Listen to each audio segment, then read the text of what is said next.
What is going on, guys? Jack here, and welcome to ForTheFans for the 25th of January 2016. In today's show, we talk about the amazing debut for Charlie Austin. He scored at Old Trafford to secure Southampton their third win on the bounce. There was a 9-goal thriller at Carrow Road as Liverpool beat Norwich 4-5. And of course, we have to talk about 10-man Arsenal going down at the hands of Chelsea. Let's get right into the show. Hello there, listeners. Welcome back to For the Fans Show with me, your host with the most, Dr. Ben GFM, also known as Ben. Callum Keane is with us, otherwise known as Keno. With the Keno, most hi. What do you have the most of? The most host. Okay. I'm the host with the most host. Good evening. I've decided. But how are you? Not bad. All right. Yeah. I mean, Villa didn't lose, did they? Five So there games you are. unbeaten now, so... We'll get to that later. And we're also joined by Jack. Hi, Jack. What the space? Hello. I'm here. How are you? Well, I'm delighted for Villa because they've now surpassed Derby's total, so they're not going to have the worst Premier League season ever. Oh, well, good for them. Right, this week, obviously, you know what's coming for, gentlemen. It's going to be the feature. It's one of those weeks where you know nothing about the feature other than what I've already told you. Nothing. It's not pointless. It wasn't pointless. Yeah, it wasn't. I was going to do a pointless version of the feature. I mean, it is pointless, but it's And not after, pointless. Isn't I the feel TV like show. this is kind of after the Lawmare show, after that fantastic feature that you had last week, Ben. Thank you, I appreciate no that. pressure. I don't think it will quite be up to those heights, but... No, I'll be honest, it's not. No. So what we're going to do, folks, is it's going to be a versus competition between yourselves. But really, you are essentially setting the questions for one another. Now, don't fear. no. You might be thinking, he's not got questions for me. We're going to play Number Roulette. Number Roulette. So that's the jingle for this week. What we have to do, gentlemen, is you have to name a footballer for a Premier League side, and the other person has to tell me what number he wears. Actually, no, we'll do that. Yeah, that's what we'll do. So one of you names the footballer, the other one, what number he wears. So we're going to start off. Jack, you get to pick the club, and then Keno tells me the player, and then you need to tell me the number. Right, okay. Can I So, go? Yeah, what club would you like? Norwich City. Norwich City. I mean, I could have gone with Keno, Liverpool, but I want to save that for later. I have a question. Do we need to... So, in this example, do I need You to know... don't need to know. Okay, No, you don't need to know. This I is will literally confirm a if the guessing game between 1 and 31. I will, That is what this game is. I will confirm if the number is existing, and we'll try and let's try and keep the numbers below, like say 20, because otherwise it's a bit. Okay. Oh no, we're naming the players, aren't we? So it doesn't really matter what number he wears. Okay, Yeah. so yeah, Callum, Norwich City player for Jack to guess the number of. We'll go for Norwich's newest signing, Stephen Naismith.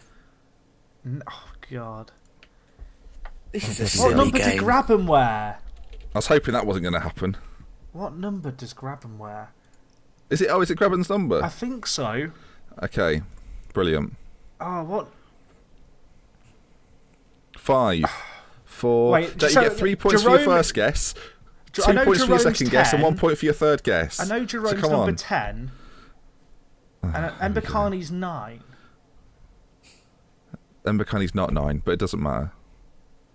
You don't Actually, know no, it. It could be 9. I'll Come go on. 7. I don't know. Correct. Point. What? 7 What? points. Stephen A. That's Smith is number ridiculous. 7. I honestly had no Norwich. idea. What? I'm amazed. Right, I'm Callum, winning. can you I've can won. you now name a club for us, please, for Jack to get a player from? Aston Villa. Aston Villa. He's gone for a home banker. But I've also put myself up for failure here because if I I get know, it that's wrong... why I avoided Liverpool early. Yeah. Right. Aston Villa is the team. Jack, can we have a player, please?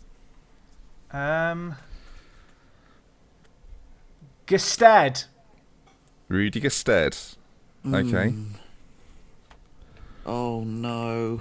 That was very good. Oh no. Because Aston- I was did going he- to say he scored number recently 9, as well? but he's not. No, he's not. He's the only. I was thinking of Villa strikers because obviously you don't Good one, see Jack. much of them on TV. If I could have high-fived you here, Jack, I would have done. I think he's like a really weird one. Come on.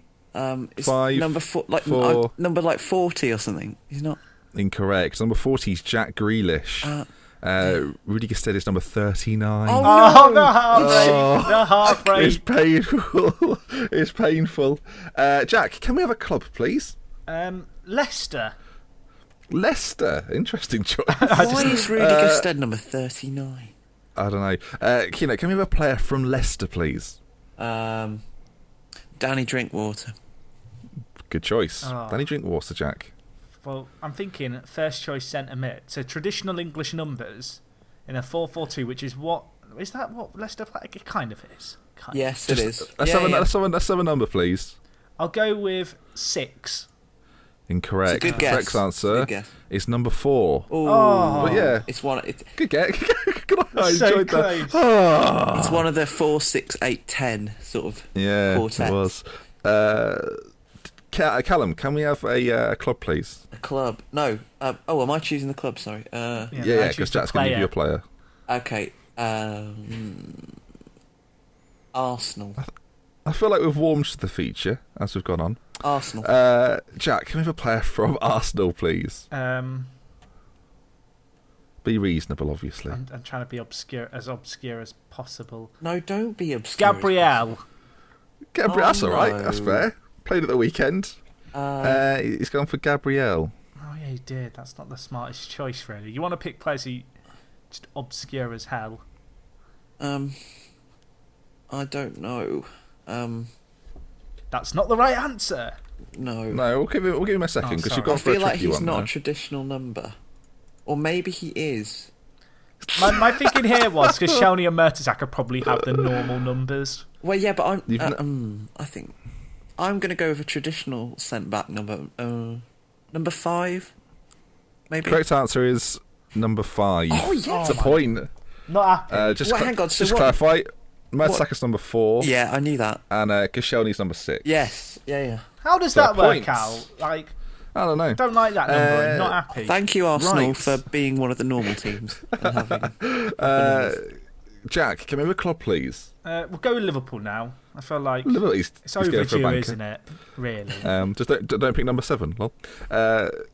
Keno, can we have a player, please? John Flanagan. Oh my I like god, that. you monster! Excellent selection. Excellent selection. What? He's returned to fitness. He's returned to fitness Well, he's recently. not 2, 3, 4, or 5. He's not in the first. Good to 11. see him back. Good to see him back this weekend. Very actually. good to see him back. Yeah. I mean, Come on, Jack. See, I think this might be a bit of a trick question. He could be lower down. He could I'm be. thinking of the pecking order and where he'd slot in. Like if you were to number everyone in order of what the But chance of them also, playing Jack, is. you have to 5. remember he's been there for a while, so he could have a. 4, I'm thinking 3, Ibe has like 2, 33. 1. So I'll go 30. Don't Google. 34.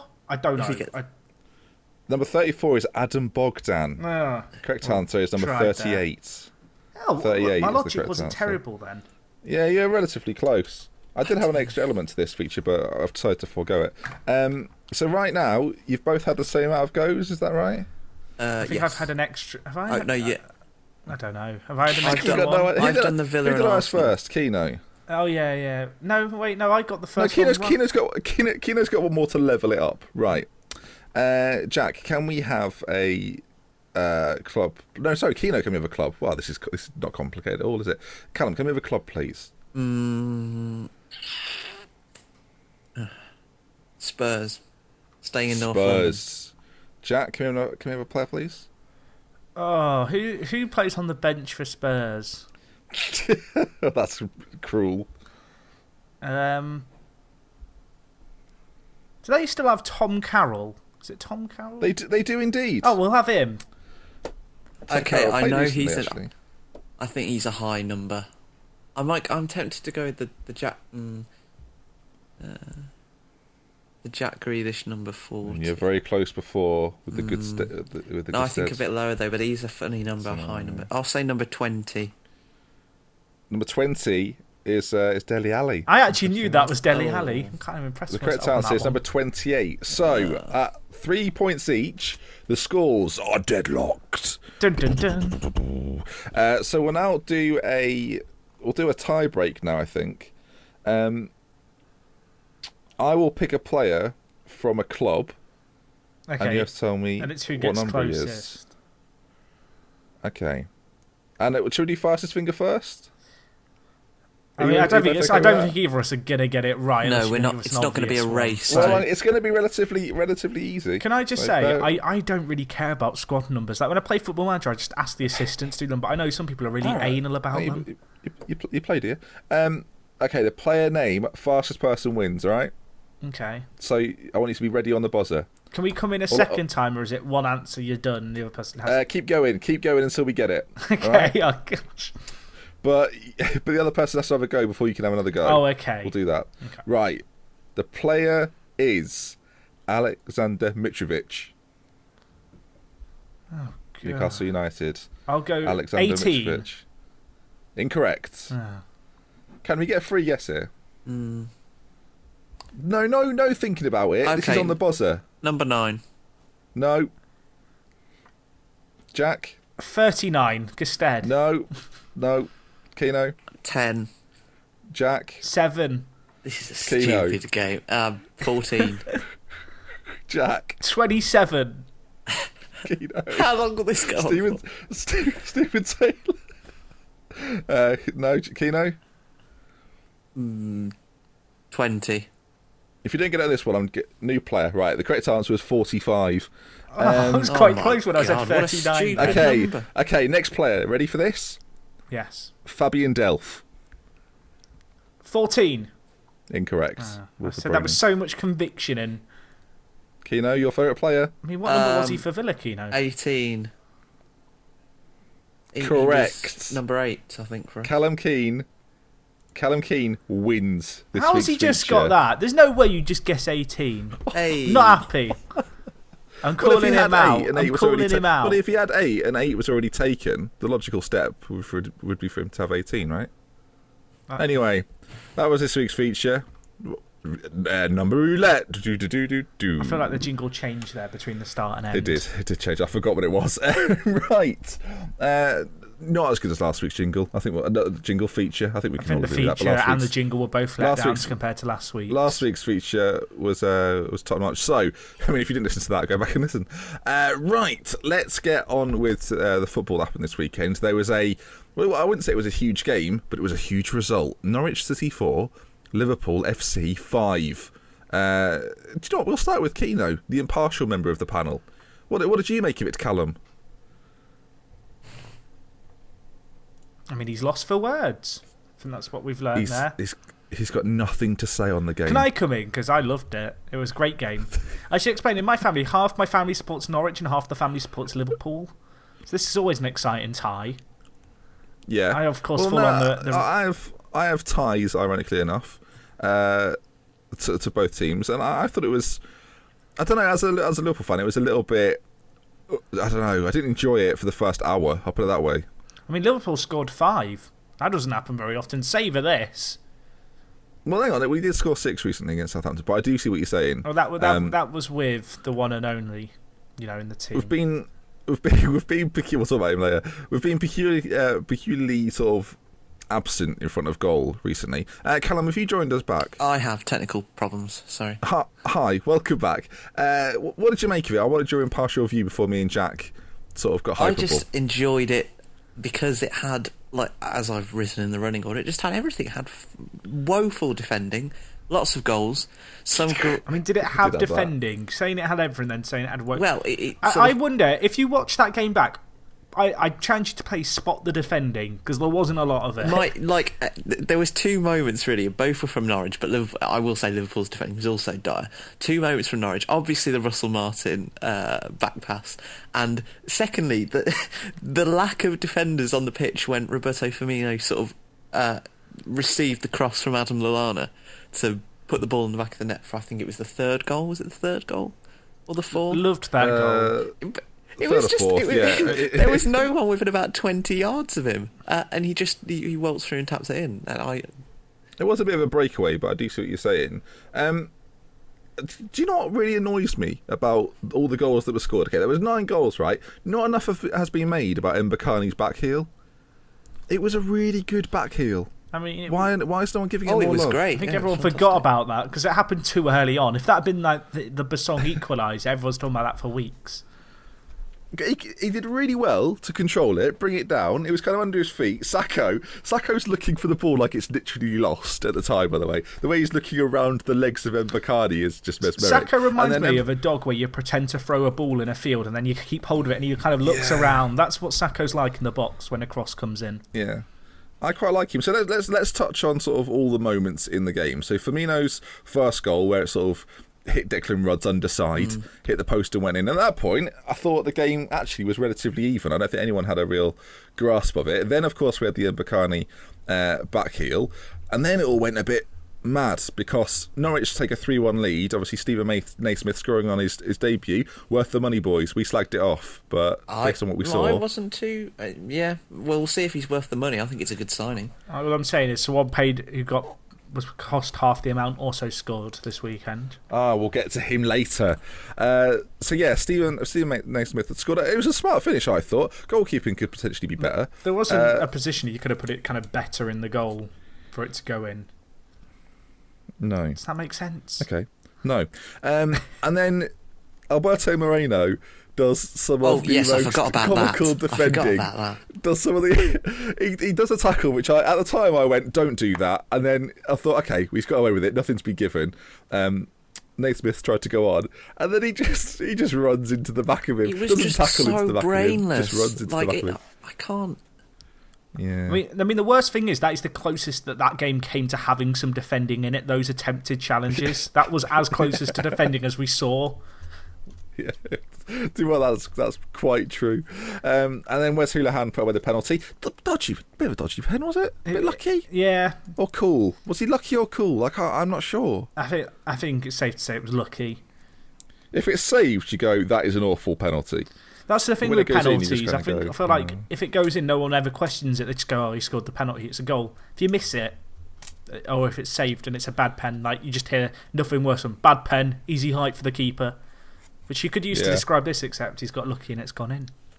Well, he's had Mignolet in goal, so that's made it emphatically easier. Well, Bogdan would have... I don't know what Bogdan would have done. And then, obviously, Henderson gets a goal, just left alone in the middle to have a shot, a free shot, essentially. And then, obviously, the Martin back pass, which makes it 4-3 at this point to Liverpool. Milner rounds the keeper. Good finish from Milner, actually. Quite nicely.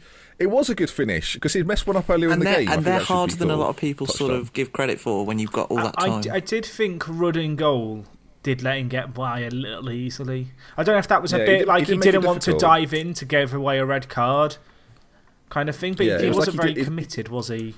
As a goalkeeper, I feel like you've got to make that situation far more difficult, and they didn't, and Declan Rudd didn't make it that difficult, and Milner's finish because of that was quite easy. And then, of course, the Seb Basong thunder... What would you call it, Jack? I mean, explicit, but go on. A thunder bastard. A thunder bastard. That goes in. And Norwich are celebrating wildly. I mean, my brother's sliding into my DMs on Twitter writing, ha ha ha ha ha ha 4-4. Very pleasant. At that point, I wasn't surprised. It was just a bit of a... what's all this about? How does this go on?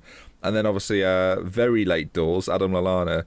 After some more bad defending, Adam Lallana does something of makes a worthwhile contribution in a match. I mean aside from assisting the Firmino second, my favourite thing, which I actually missed. My favourite thing about this fifth goal was actually Norwich's reaction to it going in. I think it was either Wes Houlihan still on the pitch? No, he went off. I think it was Martin. He sat on the ground after the ball went in and just looked at the ref with his hands up in the air, like just appealing for anything. It was just very funny. Like if you get a chance to watch it, no one's made anything of that. But that was my favourite bit about it. And the fact he sat on the floor, kind of looked at the ref and threw his arms up like it was the ref's fault. Did you think the Klopp celebration... I'm going to ask Callum because I think he'll be, again, the most impartial person in this situation. Do you think Klopp's celebration was too much? Absolutely not. I don't think so at all. I think it was great.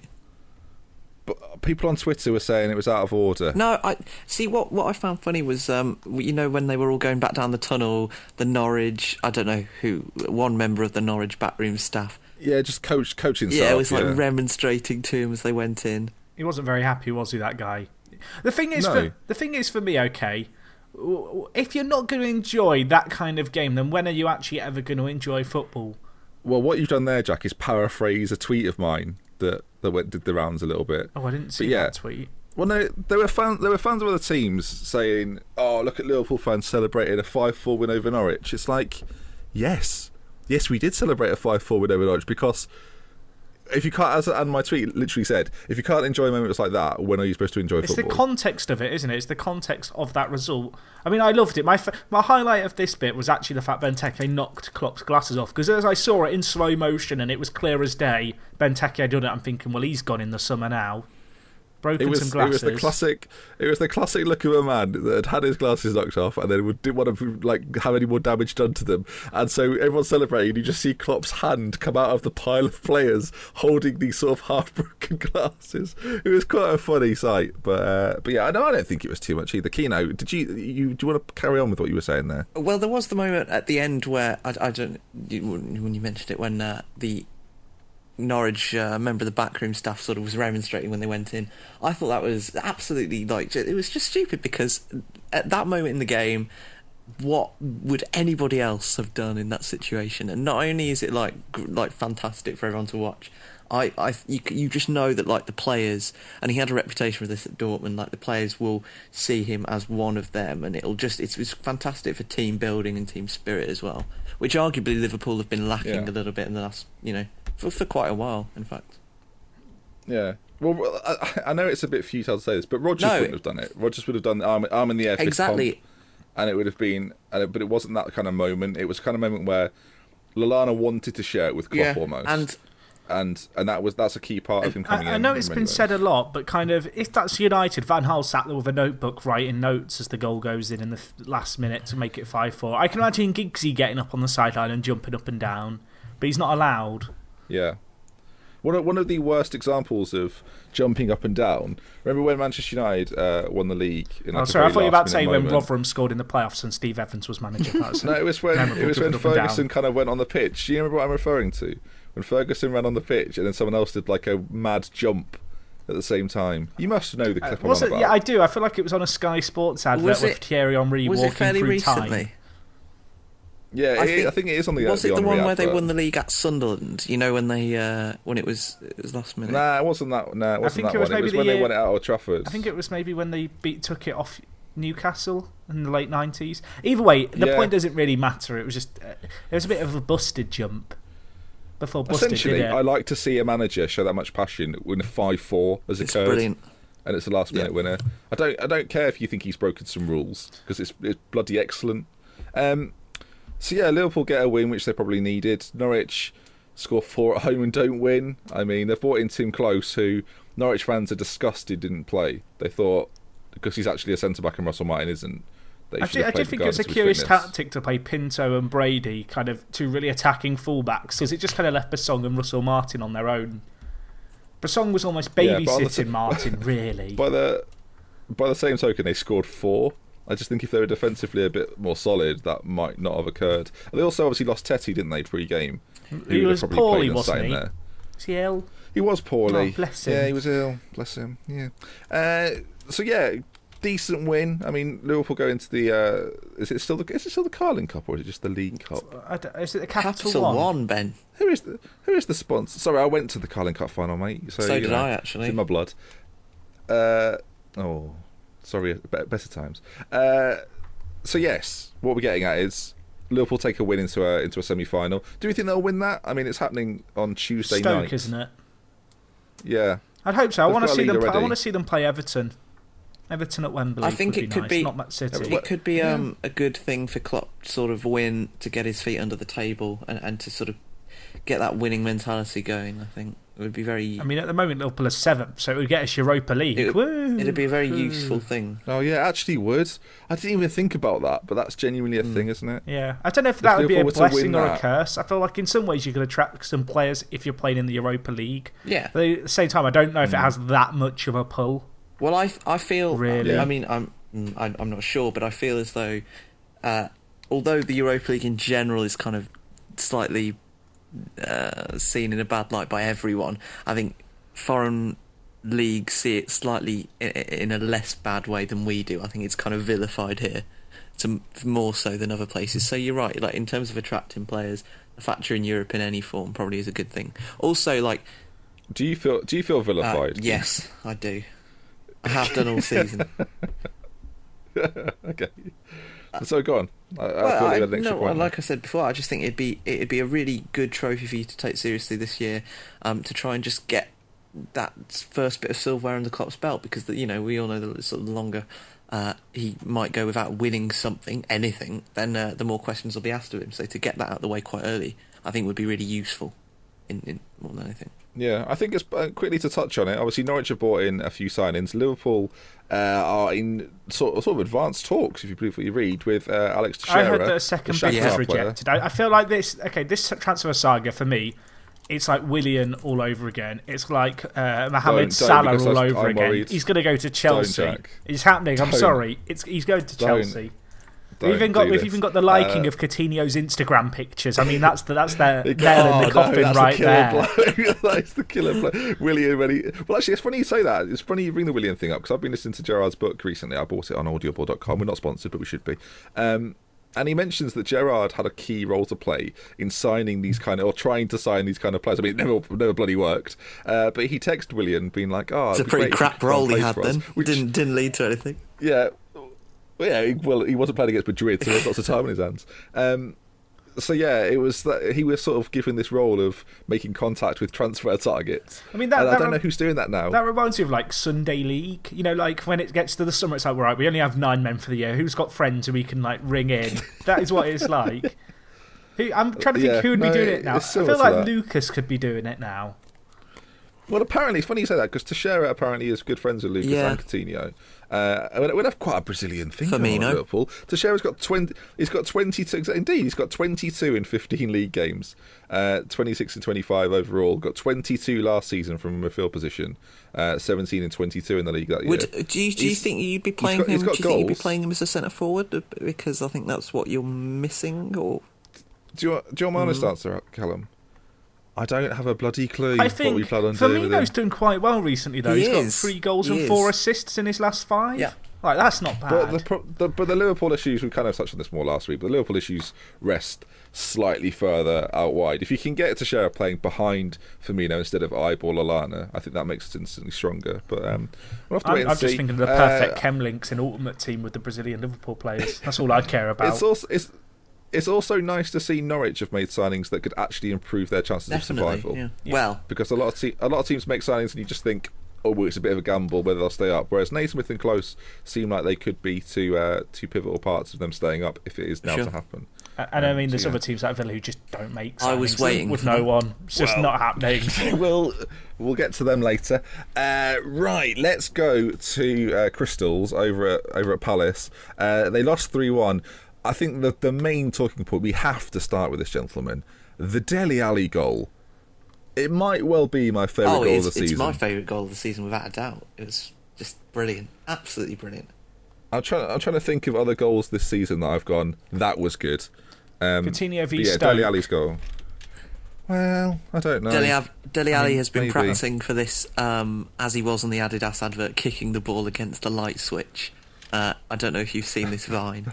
The sort of fake viral Vine that Adidas did. He's doing some kick-ups in the changing room, turns on the lights with a little volley, and you can see that he turned off Palace's lights with that goal. I think what we should kind of focus on there is the technique to do what he did there. If Neymar does it, then it's like all over English press and they go mental about it. Look how good Neymar did a similar thing, but kind of on the run. Yeah, didn't he? Neymar did something that dissimilar, actually. But it's just the confidence of a man of that age. And I know people talk about people's age, like it's almost become a little bit flippant. He's 19, he's a kid. But you don't see 19-year-old players doing that in really world football. Not very often, anyway. Maybe in a kick around, but this is like he's doing it against Premier League players. Yeah. I think it's something that he and Ross Barkley have going for them, that they're prepared to try things that a lot of players of their age especially aren't willing to try, and I think that's what makes him quite a special player. Now, whether he'll go on to great things, it's a bit hard to say. We've seen players of a young age do crazy things, and then within 2 years they're being shipped out on loan to a championship team or something silly like that. Makeda being the example I'm kind of thinking of. But it is quite the goal, and he's having a very good season. And obviously, I talk about Makeda, he kind of had that one standout moment, but he's having a season which is almost nailing down his place in the England team. Can I just say, comparing Dele Alli to Makeda, like, that's pretty harsh. No, I'm comparing young player top club prepared to try things. Okay, I guess my argument there is Makeda scored like 1 goal on his debut, and that was like all he did in a United shirt. Whereas Dele Alli tore apart. Against Villa, horrible. If you want a young player to score a goal, then Dele Alli has torn apart League One last year. He's now made the step up. It's not like he's come out like as a bolt out the blue and kind of just randomly scored. He's been a staple mark, I guess, and like that main player in the core of the Spurs side this year. I think in November I mentioned that he should go in the England squad as a striker. I'll have him playing off Charlie Austin. There we go. Sorted. Okay, stop. We'll get to that later. That is an important thing about Ali. Like when he, I read, I can't remember when it was, but when he was looking to, obviously he had many Premier League suitors last summer, and when he was choosing a club, obviously he's already played close to 100 games in League One and for MK Dons. So it's not like he's come through an academy system at a big club and is then thrust into the Premier League this year. He needed to play first team football week in, week out. That was one of the conditions of him signing for a Premier League team. And what has been so impressive is to see him play as the backbone of that Spurs midfield for the whole season. And you often see, I mean, this has happened with Barkley. Barkley's not been ever present. He's played more this year, but he's had trouble breaking into the Everton team of the last couple of years. The fact that Ali had that League One pedigree of just consistent football, consistent senior football, has made it, I think, so much easier for him to just seamlessly come into this team and play so well. Tell you what's also. Can I touch on that point? Sorry, Jack. That Dele Alli played 74 times for MK Dons. He's 19. That is. Well, the other thing, that's pretty remarkable. What I was going to mention as well is the fact he's played with England for like a number of years, and yes, he's kind of just rapidly gone through the team. I'm just looking at it now. He has 2 appearances in the under-21s. You think of a lot of the England under-21s players who just kind of play for the England under-21s, then never appear again. Thinking of players like Tom Ince. This is part of our problem, though, and we'll probably talk about this more when we get knocked out of the Euros. But I don't like the fact that because he's 19 and because he's English, he is being fast-tracked into the England team, and that may well be because he's good enough, but it brings me back to the point that the reason he's good enough is because we actually don't have enough quality players in the England setup, and while he's very good, and I think we should appreciate his talent and enjoy his talent, that it does make me focus again on the systemic problem that goes through English football, because you look at other national teams, they haven't got like these 19-year-old wonders that are now becoming like nailed on first team picks. Dele Alli for me right now is in the first 2 or 3 names on that team sheet after Joe Hart. That's the situation England are in midfield. My favourite thing about his goal was camera cuts to Roy Hodgson. He's just like cackling to himself, like yes, yes. Like he can always see. He can almost see the Euro trophy now. It is true about England in general. I mean, this is probably a conversation, like you say, for 5 months' time, but. The fact that, I mean, I disagree with you slightly to the extent that if any player is good enough, most big national teams are quick to promote them to the first team. You see it with Germany, you've seen it with Spain with Isco, and most recently, and they're not afraid to push their talented young players straight into the first team. The under-21 kind of argument, I think, applies more to the players that, unlike Ali, have come up through Premier League academies and haven't had that sort of base of first-team football behind them. I think Ali, arguably more so than someone like Barkley, who should really have been playing in the under-21s last year, is probably more able to translate straight away to senior England football, because he's been playing senior football for the last 2.5 years consistently. But I take your point about the fact that because... we already see Ali as almost a nailed-on starter in the England team. It just goes to show how thinly we're spread, and how such a small amount of talent we've got in the side right now. Can I give you a stat of the week? Go on then. I make up a theme tune. Oh, no. There we go. There was the theme tune. Dele Alli. It's a week for theme Dele tunes. Alli has scored as many goals in the Premier League as Jack Wilshere. I mean, what does that tell you? Can I come back a little bit on your point about players like players for other nations that come through? There aren't many players that are still teenagers that play in the Spanish or the French or the German national team. Like it's very, very rare. But you can guarantee Ali and Sterling being another example, by the way, that of someone who went to the World Cup 2 years ago now. Blimey. That's terrifying, isn't it? And he was, 18, 19? And he was like one of our great hopes for that tournament. And it's this thing that continually happens with England, all the way back to Michael Owen when it happened in '98.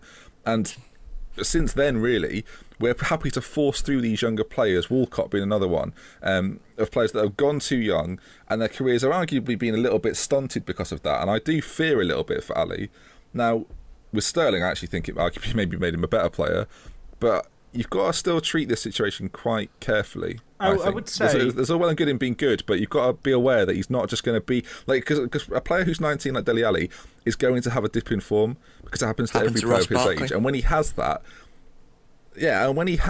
we as like a nation and a fan base and a group of football fans that enjoy watching him do these magical things like he did this weekend, can't just turn around and go, oh well, he's shit now, because that's what will happen. I won't say that. I'll just go. Oh, it's Jermaine Genius again.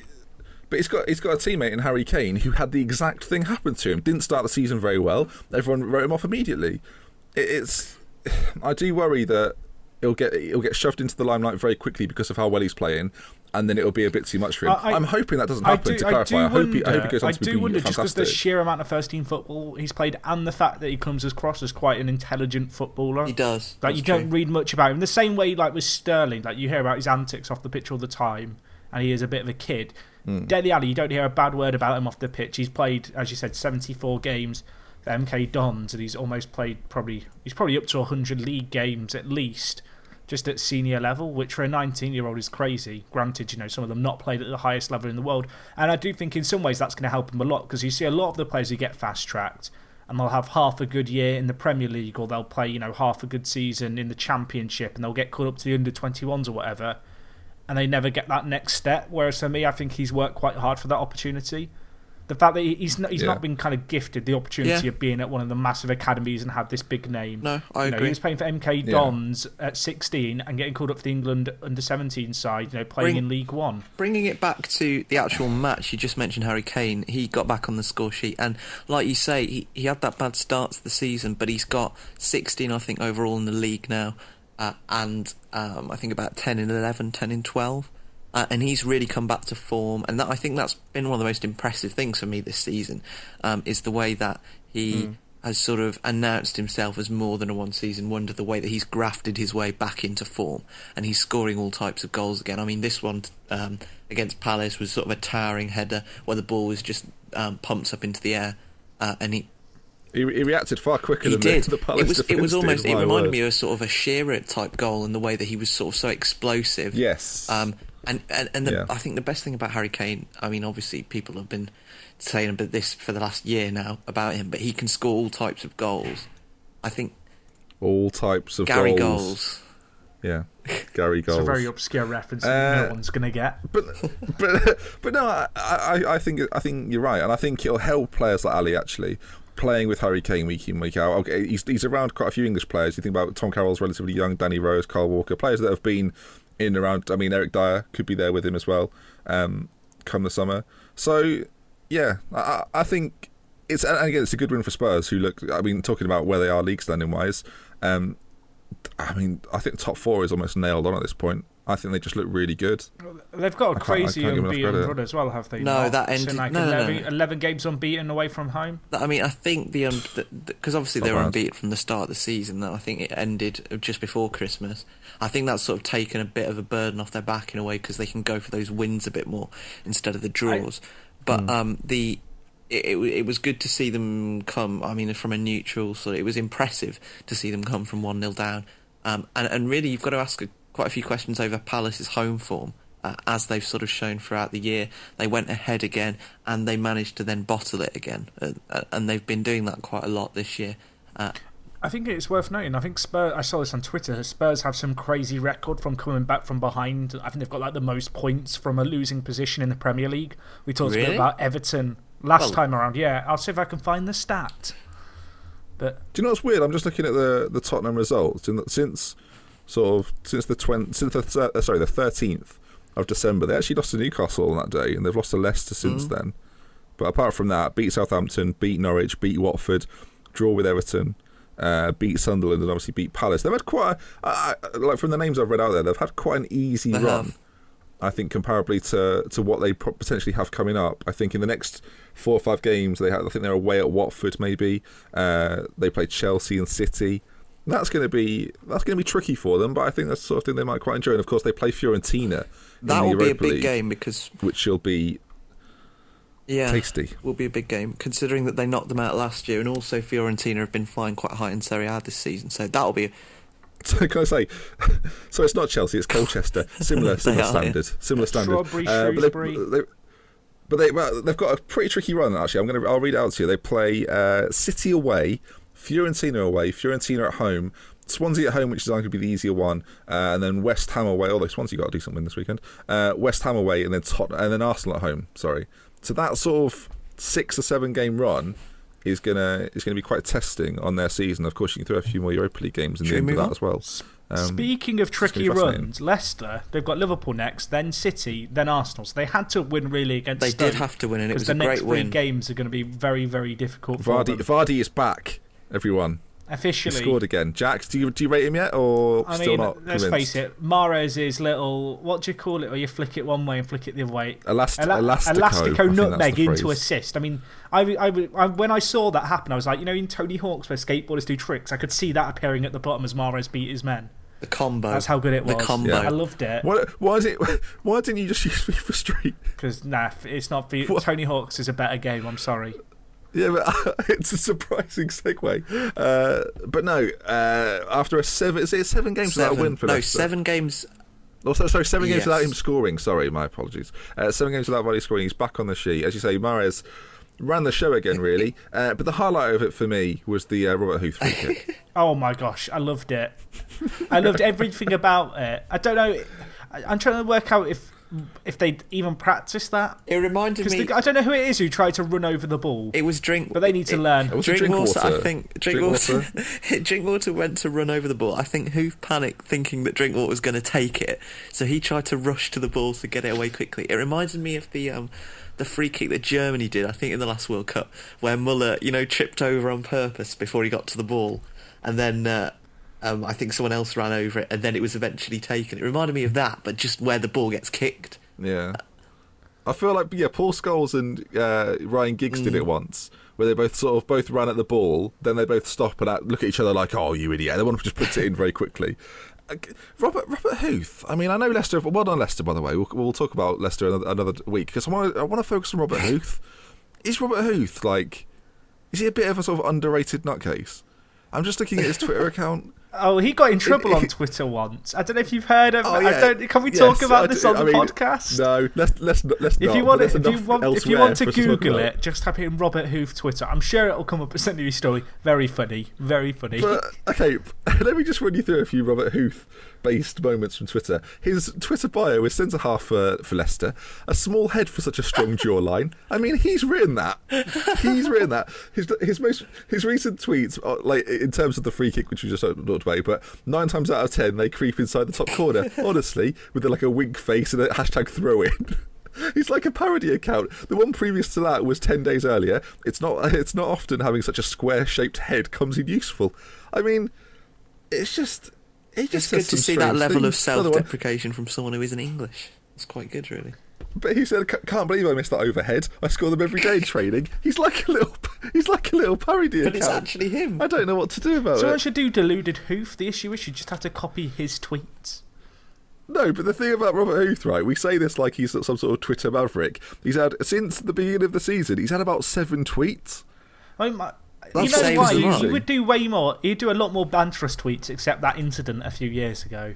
which we're not going to Yeah, talk but for about. someone that doesn't use Twitter, it's strange to me that Robert Huth thinks, right, I've done something bad, I best reckon log he on. runs like footballer parody accounts because he's not allowed to like tweet anything offensive on his own Twitter account. He is deluded, Brendan. Has Robert Huth... So we're saying Robert Huth could be Lad Bible? Maybe. Yes. Is that what we're Or saying maybe at he's this point? BBC I mean, we Sport, can't rule it who out at knows? this point. Would be. Right, I need to see if Robert Huth's linked with a transfer anywhere. Right, all we also need to see someone wants has him. BBC Sport or any of those Twitter accounts ever tweeted at the same time he's been on the pitch? Because if they've not, then it's basically confirmed it's him. I mean, we can't be sure. Schedule tweets as well. No, I mean, we can never be sure about it. Listeners. I said schedule tweets there, and you both sort of went, it's a very good point.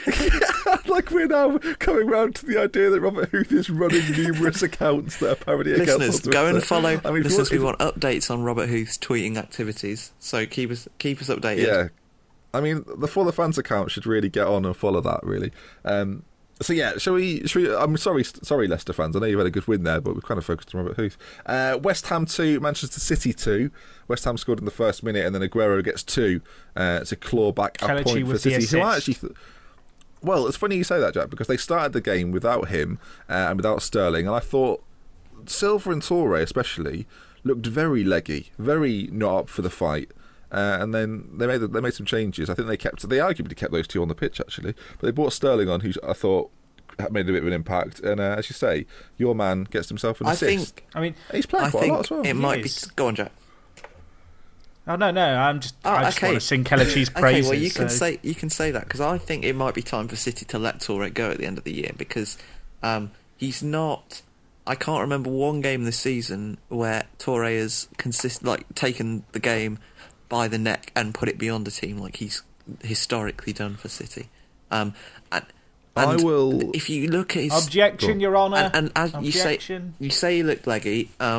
Statistically, he's fallen off a cliff as well this year because although he does cover the same distance per game as most of the other players in the City team, that's not out of the ordinary. The amount of sprints he does, and I can't remember this exact stat, but it is far lower than the next lowest player, which could be, I think it's probably one of the centre backs.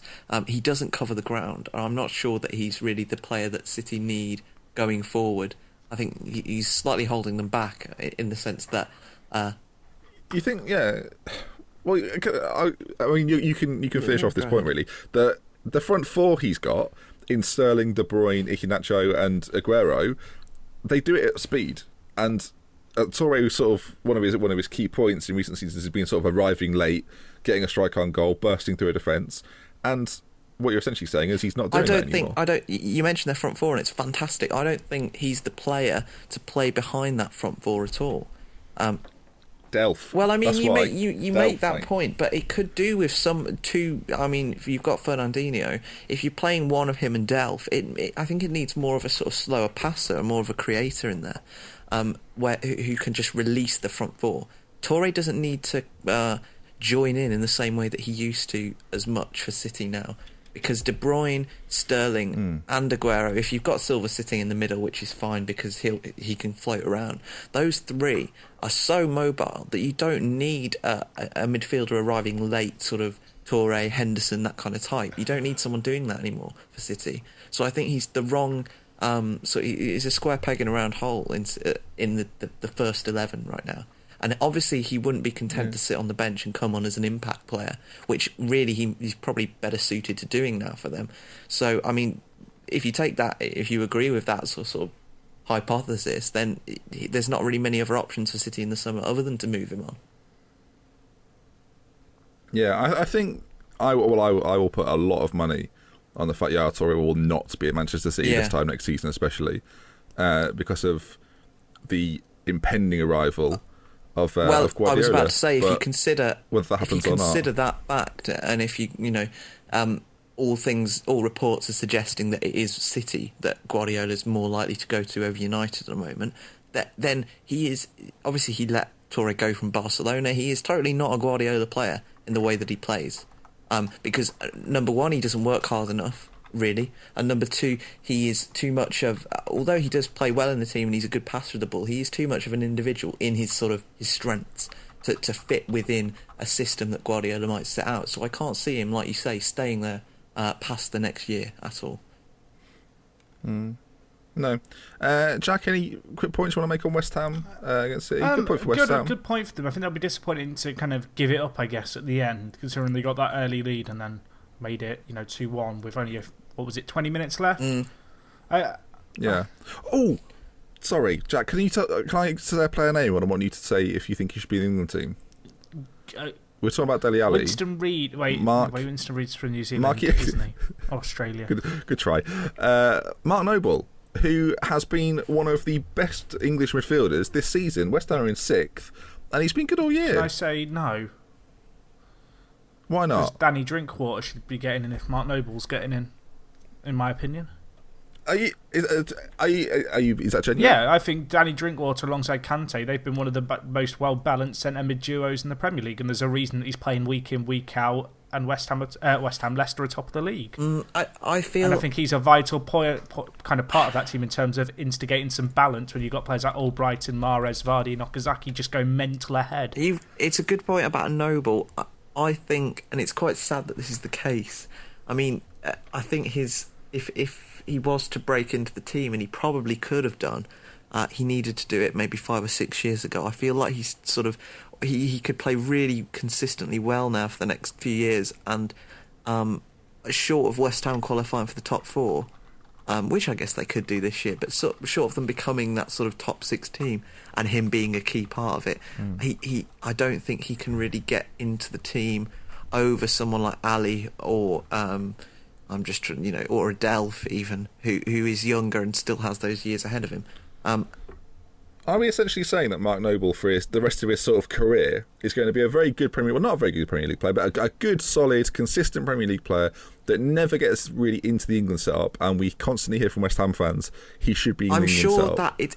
Is that going to be his career? I feel like now? there's players for every team who are a bit like that, though. I'm sure Leicester fans have put up that case, so that's one like Danny Drinkwater. It's sad that is the case. I'm not saying it's a good thing, but I think that the way the media works and the way that it seems the FA and Hodgson works in selecting their players, that may well be the case, just because he's not quite, maybe doesn't play for a fashionable enough club or doesn't make the sort of headlines in the same way that someone like, for instance, Ali just did with that goal.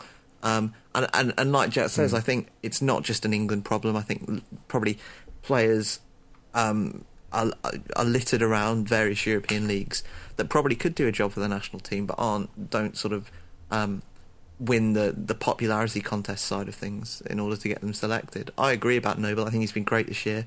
Part of a very sort of physical, mobile West Ham midfield unit, sort of allowing players like Payet, who was great again, absolutely wonderful this game, to do their job.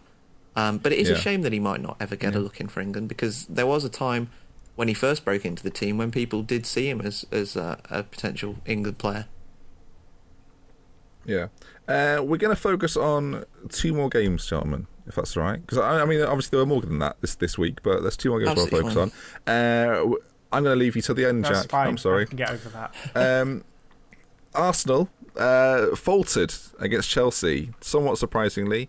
Per Mertesacker struck out a leg in one of the most bizarre challenges we've seen, based on the fact he looks the other way, which has been highlighted by quite a few different media outlets. But the wider point is that Chelsea have done the double over Arsenal, yet look like nowhere near a Premier League winning side, whereas Arsenal, the team that look like they can maybe win it, have, I'm going to use the word slipped. They've slipped up against Chelsea. Thoughts on the game, gentlemen? I mean, take it away. I do feel like looking at it like that is a little bit disingenuous, just because in both games Arsenal have had sendings off. Of course, they had 2 in the last time they met Chelsea. Self-inflicted. Of course, but I don't know if that can be used as a gauge to say that they're slipping up against Chelsea more than they're kind of causing themselves problems.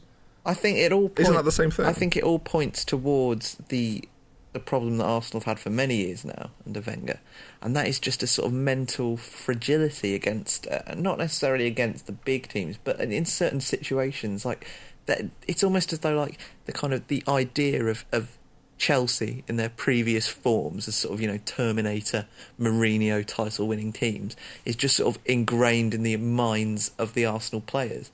And they just, whatever the situation they're in, as you say, they're down the bottom of the league, they look nowhere near the pace and haven't done for this season. Whatever the situation, they just can't get that out of their heads. And like you say, the 2 sending offs really, I mean, the game at Stamford Bridge was just a crazy game, and there were lots of sort of hotheads going off. But the sending off in this game, I don't know what you think about it. I don't think Mertesacker needs to make that challenge, and I'm not sure when centre halves will start to back their keeper a little bit more instead of diving in on the player. I had one of the most bizarre debates with a guy at work today about this. Basically, okay, hear me out here, because I thought this was mental. But I don't know, neither of you guys are going to agree with me, but maybe one listener out there will. Basically, my co-worker was saying that it shouldn't be a red card because it ruins the game, and that actually there should be less red cards for these kind of challenges that deny clear goal-scoring opportunities, which I don't get at all. I know neither of you are going to agree with it. Well, maybe you will. Maybe you're going to troll me and be like, yeah, I think there should be less red cards. I just thought it was mad. The thing just wanted is, to bring that up. Can anyone explain that to me? What this person at your work, Jack, wants is to change the rules. Well, this is what I was saying was, so you want every single time a player goes through, just hack him down, break his leg. Let's not give airtime to just a person from Jack's work who obviously doesn't really... I just think it's an interesting argument, and I don't know if it holds any... No, it doesn't. It doesn't. But I wanted to know what you guys thought of it, because I couldn't come up with a way to convince him. So if one of you can help me here... Okay. I mean, I sit in a living room with my father who wants all the rules changed, so... Does your dad work with me? No, I hope not, my word. If so, he keeps that very quiet. No, whoever this person is at work, I mean, I hope you listen, because, we need the listeners, but... I'll link in the podcast. You're a lunatic, so... Yeah, I mean, I don't know what you guys think about the what I just said. Like, when... Surely, in that situation, right, Costa's, he's not scored, it's not an open goal. Mertesacker doesn't need to bring him down straight away, and he's got one of the best keepers in the league, Czech, in a one-on-one situation with him. He arguably doesn't need to make that challenge, and it's probably better for them to go 1-0 down and still have a full 10, 11 players on the pitch, and to back check in that one-on-one. Oh, definitely. Than to just jump in. And I guess it was instinctive, but, I mean, it just seemed like a silly thing. Yeah, it was a great ball through. Oh, fantastic pass. Mertesacker knows immediately that he's in big trouble, and I think it's just a desperate... I think actually what he thinks is that he's either going to get the ball or he's going to try his very best not to make contact. Now, for me, a lot of people are saying, Mertesacker doesn't make contact, Costa goes down very easily. Costa's got literally no reason whatsoever to go down. Unless he's that kind of guy. Well, I mean, he is kind of that kind of guy, isn't he? To think, we could get someone sent off here. He definitely is that guy. But yeah, if there's one striker in the Premier League, it's him. But you wouldn't go down, would you? Well, he's interfered with the player getting onto the end of the ball. I don't know if Costa's necessarily been contacted. I actually think his stride gets thrown off, and when you run at the pace he was in behind... Do you know what annoys me, though? I'm just looking at a picture of Costa, like, after the foul. He's probably smiling, isn't he? Like a really happy chimpanzee. He's running at pace, right? Just look at the picture I've put in the thing. I mean, we could maybe retweet this or put this on the Twitter. But he looks in absolute agony, and we all know he isn't. And for me, we know he's not hurt that much because he's not actually broken a bone. But he's like, his legs are left in the air. It's like he's about to be put in the oven. In many ways. Fair, Mertesacker has got the face there of I've just fucked up. Yeah, a vacant stare into No, there was no complaints about it. It was more the action. The sort of efficiently German, just does the foul, gets his punishment, walks off. Can we discuss? And I'm going to elbow Tevez. Has Hiddink turned Chelsea around? Because they're on the longest unbeaten run in the Premier League of 7 games. Like, is that a turnaround though compared to what the situation they were in? Okay, fine. I'll give you that compared to the madness that sort of was the first half of the season, he's turned them round. But then they're not playing really well. Their defence still looks suspect, and Arsenal really should have capitalised on quite a few sort of dodgy moments from their back four. They don't look... He stopped the rot, but it's not like... You don't suddenly look at them and go, wow, this is a top-class Chelsea team. Like Chelsea fans at the weekend, despite the fact they won, didn't like the way the game was approached. They thought it was naive, and that they actually let Arsenal, Chancel then, let Arsenal back into the game, even with 10 men. So what you're saying is Chelsea were weak and naive, in the words of Mourinho. Yeah, it was a fake result in many ways, because Arsenal didn't have the required players on the pitch. Not a real result, not a real podcast this but morning. Their mental, use that name, to sort of summarise, their mental block against Chelsea, their strange mental block continues. And while Arsenal, I think if you were sort of talking about them over the last maybe 18 months, they've started to overcome some of those mental blocks that they had that were sort of thwarting them from winning the title before. That still remains, and they're probably lucky that Chelsea are playing so badly this season that it doesn't matter. Because if it was them and Chelsea in the title race right now, I would only pick one winner. Arsenal have got some very... I mean, we talked about Spurs fixtures earlier. Arsenal have got some very kind of must-win and should-win fixtures coming out. They play Burnley in the Cup. Then in the league, they have Southampton, Bournemouth and Leicester. Southampton and Leicester both home games. Then they play Barcelona in the Champions League. Then away at Old Trafford. Swansea, Tottenham and West Brom in between another trip to Barcelona, and then away it's a at difficult Everton fixture 3 days later. Yeah, I mean, it's the kind of area where Arsenal usually come a little bit unstuck, and it always kind of has a Barcelona match in there. So it'll be interesting if Arsenal can get through the next few games with wins. I'm talking like the Southampton, Bournemouth, get some points on the board, go to Leicester. Well, also play against Leicester, get a good result there. Away at Old Trafford. That Leicester game is a title crunch match. That's potentially a title decider. So it's a huge game. It's a Sunday at noon game. Yeah, that's how big it is.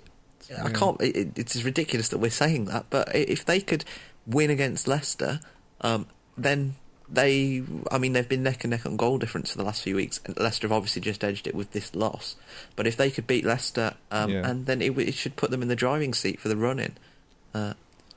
Just to compare, because I think we've kind of touched on a few of the fixtures for the top teams. Jack mentioned Leicester's as well. Man City have got Everton in the Cup, Villa in the Cup, and then their league games are Sunderland, Leicester at home, Tottenham at home.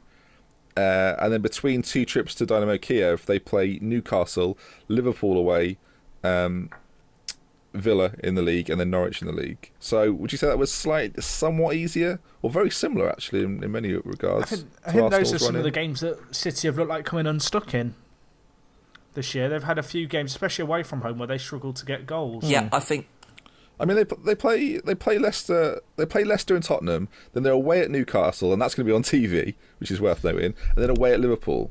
So it's pretty tough, I think. But if City come through those, you've got to favour the fact they haven't got Barcelona in the middle. I think the thing with City is, and this has always been the case, really, that they slip up when you don't expect them to.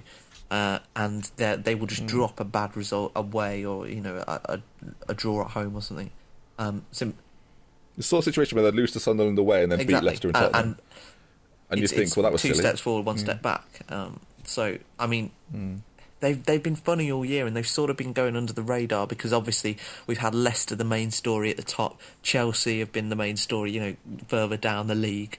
Spurs have been playing really well and grabbing a lot of headlines. City have sort of floated under the radar, and it'll be, and that's partly because they've not really been setting the world on fire. And maybe they might just be able to scrape it towards the end of the year. Who knows? Yeah, Jack. Any quick points on Arsenal, Chelsea, City? No, I've got a point to make, and we're going to Old Trafford to make it. Right. I've been waiting. I've been containing myself here.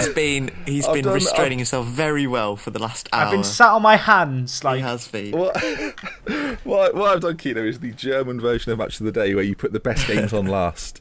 And what I've done is I've kept the listeners to this point for an outpouring of emotion from Jack Peachman about Manchester United 0, Charlie Austin 1, sponsored by ForTheFans. What I'm going to say is, I was watching this game. I was on Twitter not watching any football at 3 o'clock, and then I saw Charlie Austin been subbed on and put on the game.